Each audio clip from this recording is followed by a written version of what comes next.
Hello, I'm Anya and today I'm going to talk about my most impatiently awaited sequels. When it comes to reading, there's so many times where we're left waiting for the next book to come out. And in the most famous case of George R.R. Martin and the Game of Thrones series, there's times where we just do not know if that is ever going to happen. So today I want to talk about my top 5 most anticipated sequels. The first 2 books are ones we actually have release dates for, finally coming in the next year. But the wait has still been long. And the first of those is The Mask Falling by Samantha Shannon. This is book number 4 to the Bone Season septology, which is one of my favourite series. In this we follow Paige Mahoney, who is a clairvoyant living in the crime syndicate of London. Clairvoyancy is genetic, but it is also outlawed. She is discovered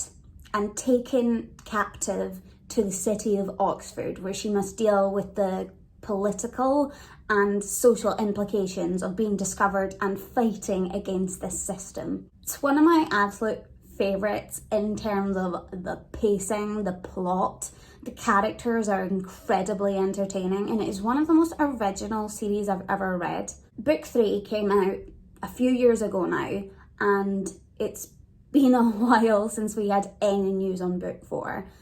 Book 3 itself was also a little bit disappointing. It didn't stop the series from still being one of my favourites, but just in terms of it was a little bit shorter and the story took a slightly different turn. Whereas where book 4 is headed, where we follow Paige and her love interest, it has such an exciting premise. The slightly longer wait does make it promising for having fixed some of the problems that we had in book number 3 as well. Because this is a 7-book series, book number 4 feels like a really interesting turning point, which is why I'm so excited to get my hands on it.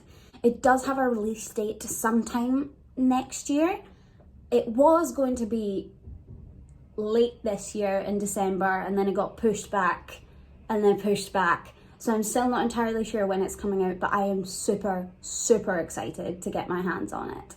The second book is also projected to be coming out next year, and that is The Thorn of Emberline by Scott Lynch. This is book number 4 also to the Gentleman Bastard series by Scott Lynch, where the first book is called The Lies of Locke Lamora, which I love as a title, first of all. This series follows Locke and the rest of his thieving crew, who are infamous throughout the city for being incredibly successful and managing to fool all of the noble houses. This series is superbly funny, like so many laugh out loud moments. In the second book, Red Seas Under Red Skies has been one of my all-time favourite reads. They get up to absolute shenanigans, but the story really takes off on a stranger and darker turn as they become involved with the magicians, who are not very nice at all.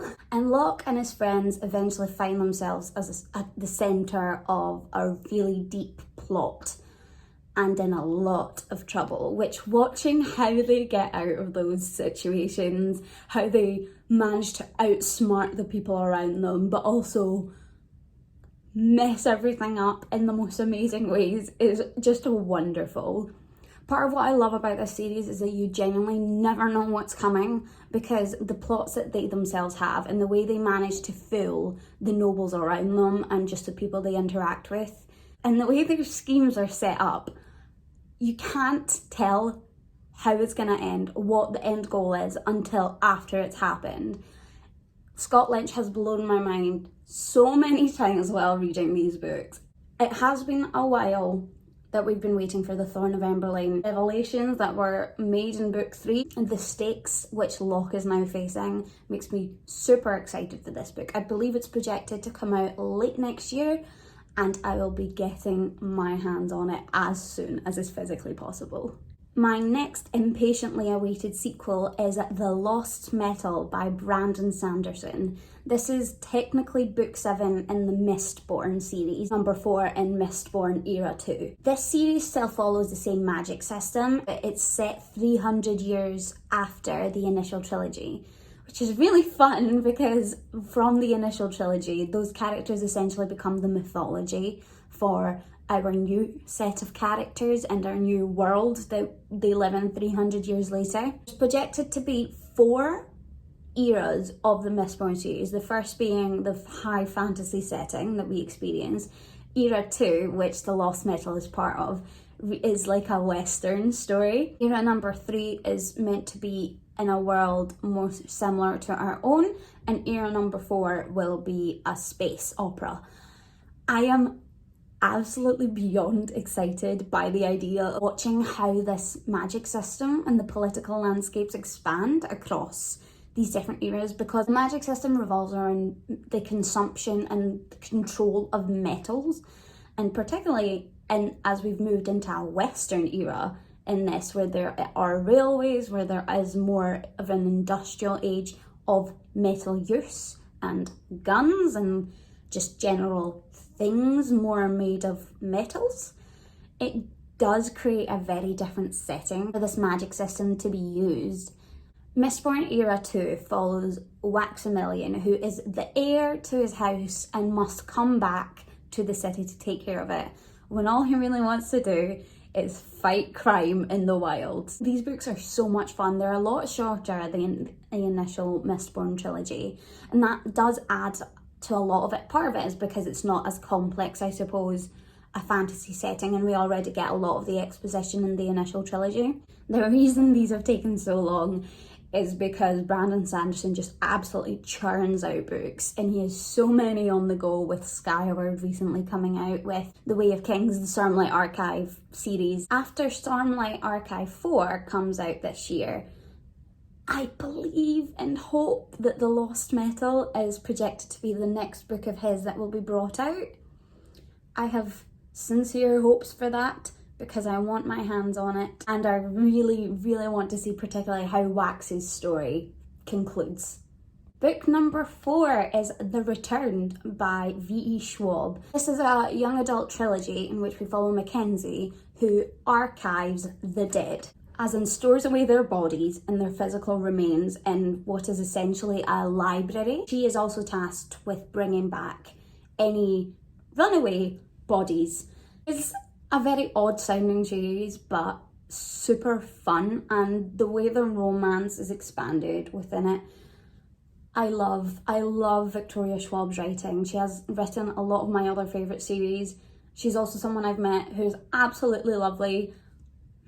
Now, the first 2 books in this trilogy came out years ago and were actually very successful. It was the Archived and the Unbound. Particularly on BookTube, they were very lauded and people thoroughly enjoyed them.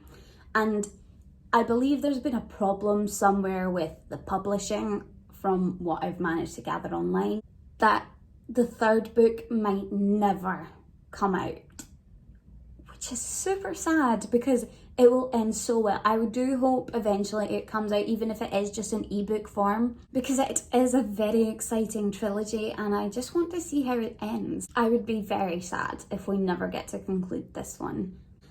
The 5th book is the one I want the absolute most, and the one I feel like we are least likely to get, and that is Doors of Stone by Patrick Rothfuss. This is the 3rd and final book of the Kingkiller Chronicle. First book in this trilogy is The Name of the Wind, and this is probably my favourite series of all time.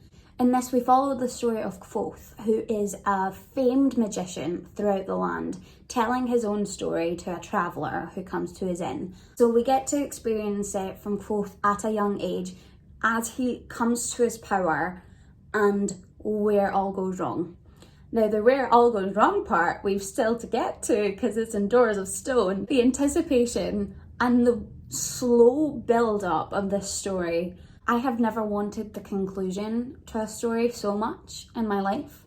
This is a very similar situation to, I suppose, George R.R. Martin, where people are just like, are you writing this book? And I am very much on the artistic appreciation side of thinking it will come when it's ready, and if it doesn't ever come out, then it wasn't meant to be. And I appreciate so much that he's a person just trying to live his life.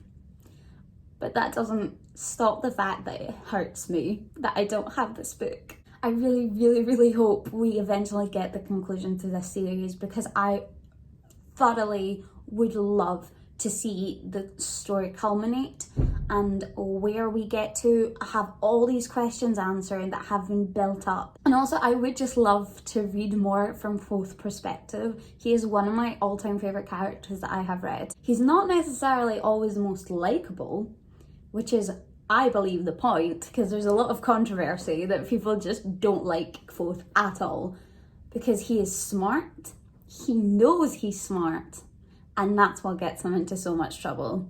That's it from me today for my most impatiently awaited sequels.